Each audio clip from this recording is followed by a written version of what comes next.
day mga kapasyal. Tara, sa mga airport, subukan natin itong P2P bus or yung tinatawag na point-to-point from Clark Airport to Naiya Airport. Di-deliver ako ng order sa Terminal 1. Buti, merong ganito, diretsuhan. Sakto naman, dumating ako ng 12:45 AM sa Clark, Pampanga at nakabang na yung 1 AM bus nila. And wow, sakto 1:01 AM punto. Umalis yung bus, tara na't lumuwas. So after 13 minutes, nakalabas na kami ng Dawo. Yes, pasok na kami nito sa NLEX. Convenient nga pala ang biyahe. May tray tables and USB port and malimig din ang aircon. Pero hihinto pala siya sa may Shell NLEX para lang sa super quick wee break and 5 minutes lang ito, so wag ka na magpupu break. So habang naghihintay, may pack muna ako bago magbiyahe. Then sumakay na dahil papaalis na sila. So after 59 minutes ng biyahe, Bulacan Tollgate na kami, diretso na ito papasok ng Skyway. Then around 2:13 AM nasa Skyway na kami, diretso na ito hanggang Terminal 1. Ang bilis na ng biyahe kaya hindi na ako nagbaka sakali. So around 2:35 AM, Naiya Tollgate na kami, so parang 1 hour 35 minutes lang pala ang biyahe. So wala mo ng 2 oras ang travel time ko mga kapasyal, kaya lang isang probinsyanong tatanga-tanga nakakalimutan ng tanong saan sasakay pabalik ng Pampanga. So yun, palpak. Yung pabalik pala, sa Terminal 3 daw yung sakayan. Oh, mag-aangkas na lang ako papunta sa Terminal 3. Yun yung mga Grab service. Tinry kong magpahatid sa kanila. Trip! Sana makachamba tayo ng mabait na rider. Kahit sandaan, papatulang ko na. Ito, may dumating. Kausapin natin. Boss, nakabook kayo? Nakabook?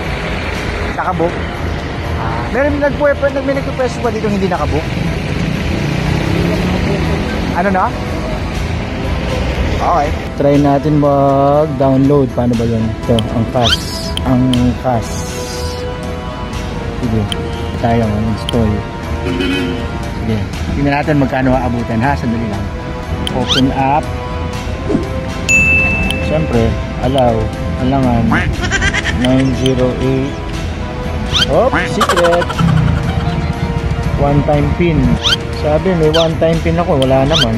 Request a new pin. Umaandar yung time, 1 minute, wala naman ako na-receive. Ayaw nung pin eh, try natin sa ano. Meron pa yata yung Move It. So Move It. Ayaw nang angkas eh. Ito, pumasok na yung sa Move It, nabigay sa akin yung pin. So yun, so where to? Sabi, Terminal 3 ako dapat. Pin location, confirm. Oh, 70 pesos lang. Book. So looking for rider na siya. So yun o, pukin ang shit. Pero nag-confirm. Nakamotor siya. Go! Mark Anthony! Isa. Dali parts ha. Lagay ko na yung gamit ko. Okay. Nagpapampanga ako eh. Hindi ko alam na Terminal 3 pala ako. Doon pala ako sa kayang pabalik. Nakalimutan ko na makitanong sa bus driver. Okay. Parts. Thank you, ingat. 10 minutes before 4, 3:50 na. Hopefully may bus na yan paparating. Pero hindi natin alam kung tama. Tanong natin sa secure. Boss, saan po yung sakayan sa Genesis? Sa baba, sir. Yung Pampanga? Oo. Sa baba. So hanap tayo ng babaan. Saan ang labasan? 3:57, 3 minutes na lang. Sakto may bus. Ayun, no? Sandali! Ayun, sana mahabol natin. Parts! Right? Okay.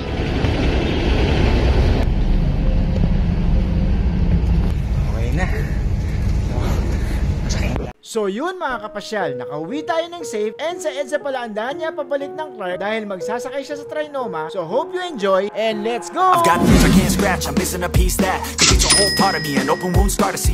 Everybody come here, gather round, welcome to the freak show, the best in town. What the hell's wrong with me? I don't get along with anybody, honestly.